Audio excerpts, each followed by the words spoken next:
भारी बिकवाली हमने देखी है कल across the board global markets में, और यूएस में जो था वो फॉलोअप था, क्योंकि अमेरिकी बाजार परसों के सत्र में बंद थे तो इम्पैक्ट आया वो कल आया और उसके इंडिकेशंस मिल गए थे। हम क्लोजिंग शो में थे तो उस वक्त डाउ फ्यूचर लगभग 900 पॉइंट टूट गया था और एग्जैक्टली वही हमने ट्रांसलेट होते हुए देखी एक्चुअल ट्रेडिंग में। और डाउ जोन्स में जो गिरावट रही वो रही 870 अंकों की। नेस्डेक की बात करें तो बहुत सीवियर फॉल रहा, करीब 550 अंक टूट गया नेस्डेक, जो कि आईटी हेवी इंडेक्स है। तो भारी बिकवाली और ग्रीनलैंड पर जो ट्रंप का रुख है, क्योंकि ट्रंप ने कल एक तस्वीर भी पोस्ट की थी जिसमें वो ग्रीनलैंड पर अधिकार का दावा करते हुए दिखाई दे रहे हैं 2026 में, और उसके चलते पैनिक फैला अक्रॉस द बोर्ड ग्लोबल बाजारों में।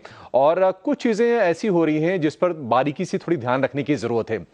अमेरिका में हम देख रहे हैं कि देखिए बॉन्ड यील्ड में तेजी से स्पाइक आ रहा है। कल हमने देखा कि 10 ईयर की जो बॉन्ड यील्ड है ये काफी दिनों के बाद 4.3% के ऊपर निकल गई थी इंट्राडे में।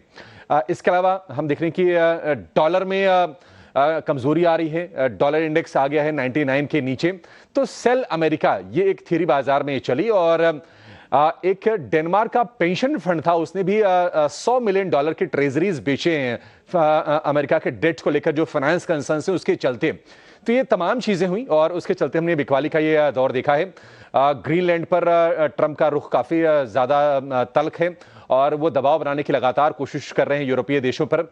और गाजा को लेकर जो बोर्ड ऑफ पीस बनाने की बातचीत की है डोनाल्ड ट्रंप ने, उसकी सीट, उसकी मेंबरशिप का ऑफर जो है वो फ्रांस के राष्ट्रपति इमैनुअल मैक्रोन ने ठुकरा दिया। उससे भी ट्रंप गुस्से में नजर आया और उन्होंने कहा कि फ्रांस के वाइन पर, फ्रांस के शैंपेन पर वो 200% का टैरिफ लगा सकते हैं। तो ये टैरिफ वॉर वाले जो कंसर्न्स हैं इसने पूरे ग्लोबल मार्केट को अपने ग्रिप में किया है। और 10 अक्टूबर के बाद हमने देखा कि अमेरिकी बाजारों में सबसे बड़ी गिरावट हमने एक दिन की देखी है।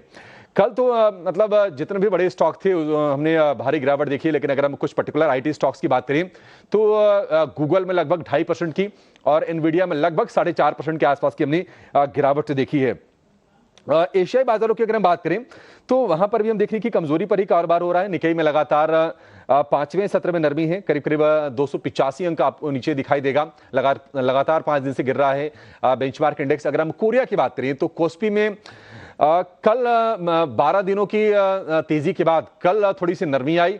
आज भी हम देख रहे हैं कि थोड़ा लैकलस्टर ट्रेड है, आपको लाल निशान में ही बाजार दिखाई देंगे। हालांकि गिफ्ट निफ्टी कल की भारी पिटाई के बाद, कल मैंने देखा कि इंट्राडे में तो 25,200 का भी लेवल टूटा था, ब्रीफली बंद हुआ उसके ऊपर जाके, लेकिन आज थोड़ी राहत के संकेत मिल रहे हैं 40-50 अंकों पर। लेकिन ये बिल्कुल मुझे लगता नहीं कि ये लेवल ट्रस्ट करने लायक हैं। आज बहुत ही आपको सावधानी से बाजार में ट्रेड करने की जरूरत है और ओपनिंग का वेट तो कर ही लेना चाहिए।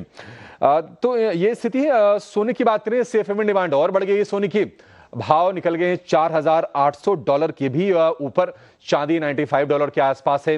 तो रिकॉर्ड जो रैली है सोने चांदी की वो लगातार जारी है, क्योंकि अमेरिकी बाजारों में गिरावट, जियोपॉलिटिकल कंसर्न्स, ये सारी की सारी चीजें सेफ हेवन डिमांड को, सेफ हेवन अपील को बढ़ाते हैं और सेंट्रल बैंकर्स तो लगातार गोल्ड की बाइंग कर रहे हैं, उससे सपोर्ट मिल रहा है।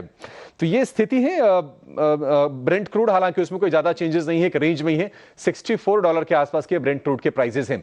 तो कुल मिलाजुला के गिफ्ट निफ्टी भले ही आपको आज 40 अंकों पर खुलने के संकेत दे रहा हो, लेकिन माहौल थोड़े से नरम साइड पर ही है।